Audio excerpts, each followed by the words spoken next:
Good morning. It's Saturday morning, and as you can see, it's a bit of a frosty one. It's just gone 8 o'clock, about 8:15. I'm kind of dashing down to the seafront because I think there's going to be a nice sunrise. Just hoping I don't slip on the way. Best not dash too much, huh? So you'll have seen those signs that are put up at home. With Mum having Alzheimer's, that's just one of the kind of things that you have to do in case she gets up and out of bed. I mean, she'll probably still be in bed when I get back, but just in case she happens to get up a bit early, just have to leave a couple of notes around so she doesn't think she's been abandoned. One of the conflicts that's going on at the moment is with Dad having passed, she doesn't want to move. And yet, one of the things that we've watched her experience a lot is a sense of being lost and confused when there's nobody around. The worst thing is, you can explain that to her, 10-15 minutes later, no recollection. So the argument keeps coming up. It's very challenging.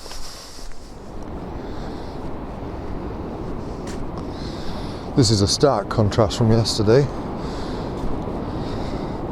when it was raining like heck down here.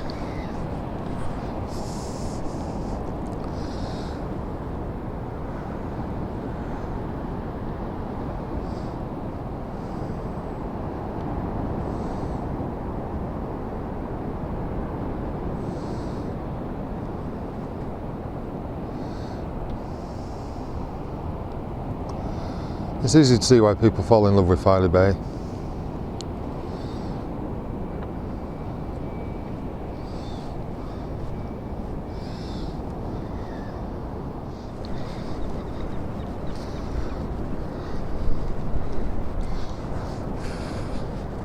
Just been having a quick chat with a surfer who's just come out to catch some early morning waves. Don't know whether you can see him, he's just heading out there. I said to him, I said, "You're a brave man." And he said, "It's not as bad as you'd think." And maybe it's not. Can't say I've ever tried it in a wetsuit, but one of the things that would put me off is one of the things I struggle with in water is being able to seal my nasal passages from my throat. I think it's probably to do with the paralysis. And so whenever I'm submerged, I just end up automatically swallowing a lot of water, and it's not a pleasant experience. So yeah, it kind of puts me off. I mean, I know you can get nose clips and stuff, and I've found that when I'm in a pool, for me nose clips are kind of essential, because I really like being underwater and swimming underwater, but yeah, without a clip it's not pleasant. It's absolutely stunning down here today. I'll pan the camera all the way around because the sun is lighting up the buildings behind me too.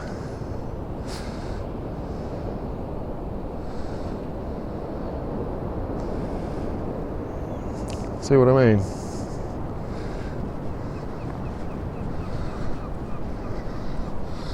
It's a cold, crisp winter morning. Mum and I had a bit of an emotional time yesterday. She did really well. I think I said in the last video that I've done about how the way she's dealing with this has now changed, so that it's not that she's completely forgetting everything that happened, it's that she suddenly remembers everything that happened. She's not having to be retold everything. And she was sat in the lounge yesterday, and the chair next to her was the one that Dad used to sit in. And she turned round and, well, I turned round, I heard this sobbing, and she says, "I can't believe I'm never going to see him again." And it got me looking at the empty chair, and it evokes a lot of memories too, of turning around and seeing him sat there, seeing them both in their usual positions. As you can tell, it's making my voice crack a little.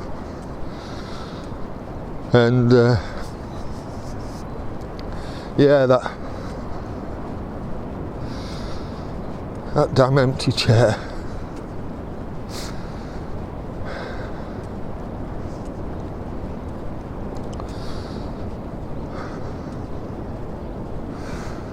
Whoa, bloody hell.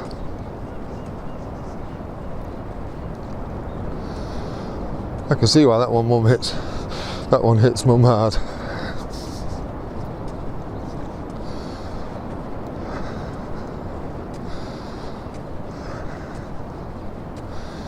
Maybe we should take the chair out, I don't know. But then again, realising that people and things are gone is all part of getting over it.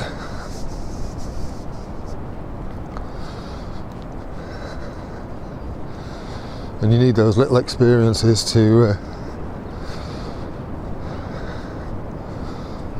I don't know what the right expression is, but to add weight to the process, I guess. God, that sounds really technical and clinical.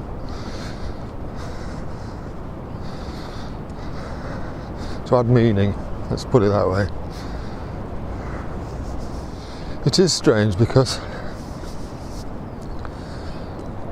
for the last month, certainly, he didn't make it into the lounge and he didn't sit in that chair. And when I say for the last month, I mean the month before he passed. And he was, during the last week, 2 weeks, he was just confined to his bed because his legs had just got so weak.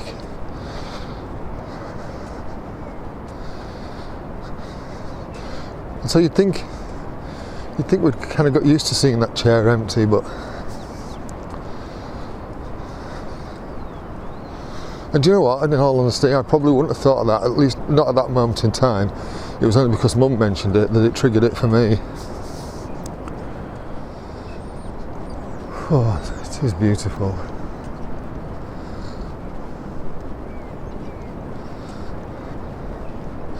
I think I'll stay on the beach a little bit longer today. I'm not going to go as far as I did yesterday, as far as Primrose Valley. That would have been in the last video. I felt it was a bit of a rush getting back to make sure Mum was okay, and when I did get back she was actually up. She was just getting herself dressed and washed and all that kind of thing, and I was quite thankful that she wasn't downstairs and worried, because one of the things that has happened in the past when we've left notes out for her is she's taken them down. Probably because she thinks, oh, I've read that now, don't need to know. So she's taking it down, and then a little while later, because the note's not there, the expected has happened where she's got confused. You can see how blissfully quiet it is down here today. Just a few dog walkers knocking around.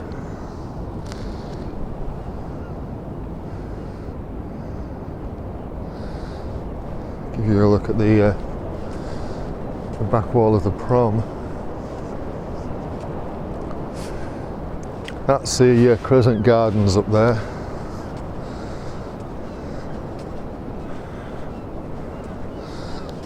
I'm actually going to walk around this area today and round and go up at the other side, purely because there's a couple of drains on there that I just kind of want to show you, really. They're nothing spectacular, just land drains. They're always busy.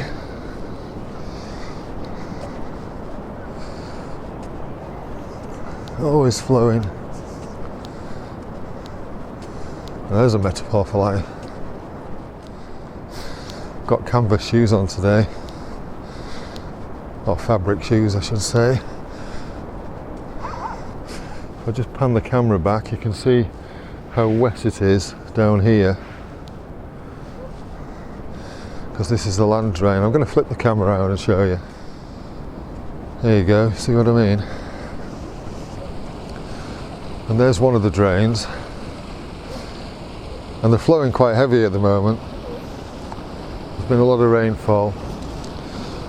As it flows towards the sea, it does thin out, but I'm just going to have to chance it through and get my feet wet.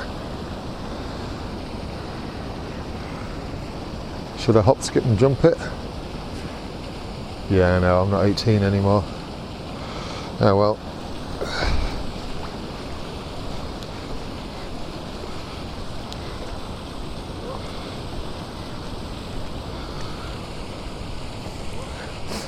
Not too bad. So yeah, these are land drains.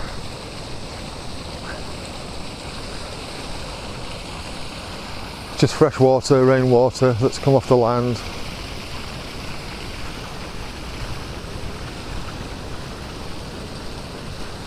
And it makes these nice little rivulets in the sand.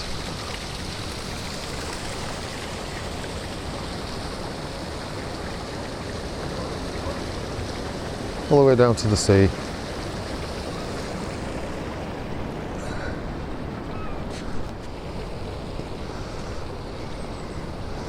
I do love good shadows.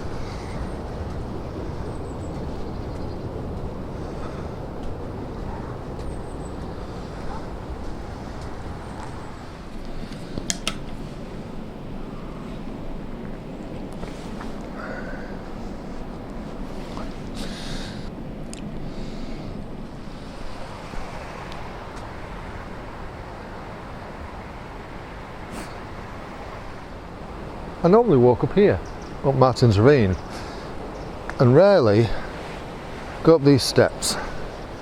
But I think today, in the interest of having a change,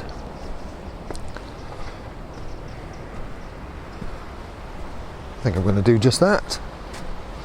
Look at the silhouette with the sun behind me. A little bit icy in places, these. Leave the camera on just in case I fall for your entertainment. Oh, they are a bit slippery.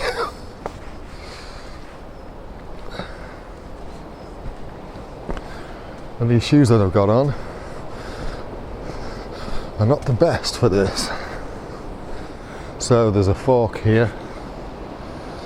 Do I go that way or do I go up?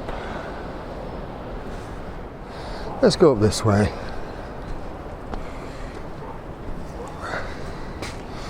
Bit more ice, maybe. One of the things I've thought about a lot in light of things happening with Dad, and it's just flashed into my mind Mum now, in terms of Mum really,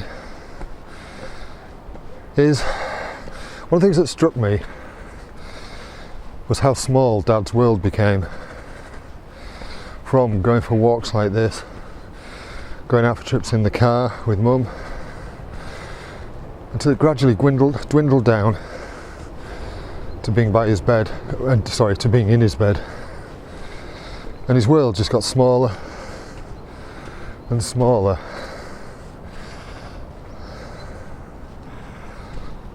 Brings you out by the boating pond. Bit of ice on there. Yeah, his world just got smaller and smaller. And things like this, they make you think about things in relation to your own life, and kind of wonder at what point that's going to happen to me. When will be my last trip in a kayak? When will be my last camping trip? Those kind of things.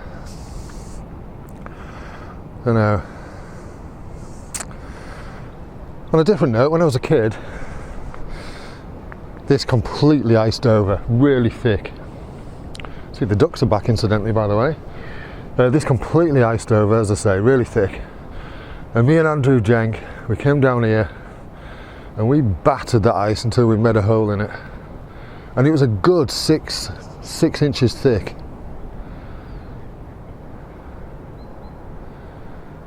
Yeah, we didn't have to muck around on there. There's a big stick there, shall I give it a poke? 50 years old, and here I am poking ice with a huge log.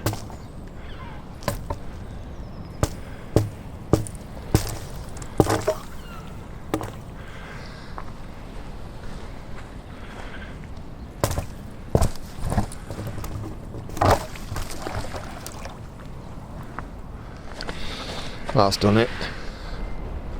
It's just over a week until we have Dad's funeral,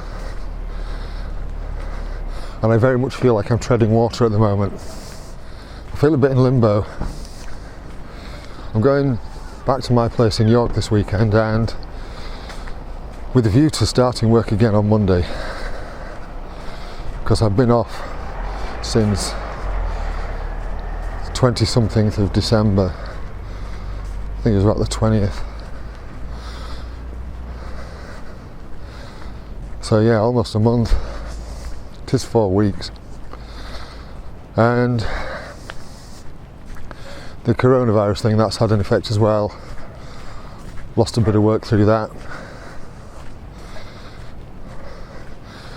Nevertheless, I do need to be back home, getting on with my life a bit. And then I'll come back here for the funeral. So tomorrow's Sunday, my sister comes back tomorrow with Mark, and they're taking over for a week. She said they've managed to make some headway in making space for Mum at their place, and yeah, I'll let you know how things go. So thanks for watching. As I say, if you've got any useful advice about caring for somebody with Alzheimer's, by all means let me know in the comments. And in fact, just say hello and I'll say hello back.